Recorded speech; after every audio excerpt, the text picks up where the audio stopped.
দেখলাম স্বরাষ্ট্রমন্ত্রী বলতেছেন গণতন্ত্র এটা হয়েই থাকে। আপনার এই সমস্ত নাটক দেখতে আমরা আর অভ্যস্ত না, আমাদের কাছে ভালো লাগে না, আমরা বোর্ড ফিল করতেছি এগুলো দেখতে দেখতে, বুঝছেন? কিছু মিডিয়া আছে গণতন্ত্র রাখতে হবে। গণতন্ত্রের সূত্র কি? বিরোধী দল সরকারি দল খুব ঝগড়া করবে, হানাহানি করবে, খুব মানে দোষাদোষি করবে, কাদা ছোড়াছুড়ি করবে, এটা সুন্দর, বিউটি অফ ডেমোক্রেসি। আপনার এই কথার কি মানে? প্রেসিডেন্ট উনি ভাষণ দিবেন, ওনার হাতে আপনারা বায়াত নিলেন, মানে শপথ নিলেন, আপনারা ইন্টারিম পুরা শপথ নিলেন প্রেসিডেন্টের হাতে, যতগুলি অধ্যাদেশ ওনারে দিয়ে সব জারি করাইলেন। যারা গতকালকে মিছিল করলো প্ল্যাকার্ড হাতে নিয়ে, তারা পর্যন্ত ওনার হাতে শপথ নিলেন, বয়াত নিলেন। আমার কথা হলো এইটা। তো এই পর্যন্ত ওনারে জায়গা মতো রাইখা সমস্ত ইলেকশন করলেন, সেই ইলেকশন বৈধ হয়ে গেল, সেই ইলেকশনে আপনারা এমপি হলেন শপথ নিয়ে, আপনারা এখন পার্লামেন্টে যায় বলেন ওনার ভাষণ শুনবেন না, মিছিল করতেছেন, ফেসিস্ট এগুলা, এইসব ভাই আমরা খুব বিরক্ত, ডিসগাস্টিং। এটা খুবই মানে রাগের উদ্রেক করছে। এগুলো নাটক। এই দেশের কোটি কোটি টাকা ধ্বংস করে দিয়ে, নষ্ট করে দিয়ে, প্রতি মিনিটে সংসদের এই যে সিস্টেমেটিক ওয়েতে এই যে লক্ষ লক্ষ টাকা খরচ করছে, এই যে হাজার হাজার কর্মচারী কর্মকর্তা, এগুলো আপনি বলেন এই সংসদ কি সার্বভৌমত্ব কাকে বলে? সভরেন্টি কি আছে? সীমানার সভরেন্টি কি আছে? আন্তর্জাতিক আইন বলতে কিছু আছে? গণতন্ত্র বলতে কিছু আছে?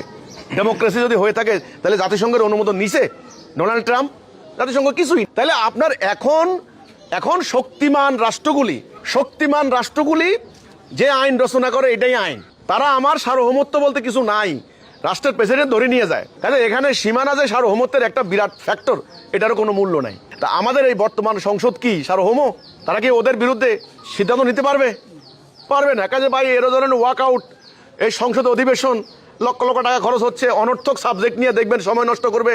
মাননীয় স্পিকার, আমার এলাকায় একটা হাসপাতাল হবে, ওখানে একটা অ্যাম্বুলেন্স নষ্ট হয়ে গেছে আজকে 20 বছর, এই অ্যাম্বুলেন্সটা কখন ঠিক করবে? আমি মাননীয় স্বাস্থ্যমন্ত্রীর দৃষ্টি আকর্ষণ করতে চাই।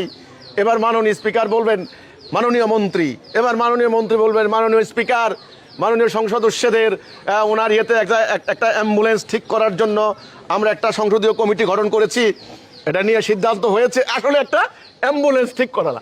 এটার জন্য মাননীয় স্পিকার আধা ঘন্টা ধইরা, ভাই এই ধরনের আপনার এই কাজে ওগুলা নিয়ে প্রশ্ন করে লাভ নাই। কাজে এই নাটক বাদ দিতে হবে, কার্যকরী ব্যবস্থা নিতে হবে, প্র্যাকটিক্যাল কথা বলতে হবে। এখন বাঁচা মরার লড়াই, ঠিক আছে? এখন বাঁচা মরার লড়াই, আমাদের কিছুই নাই আসলে।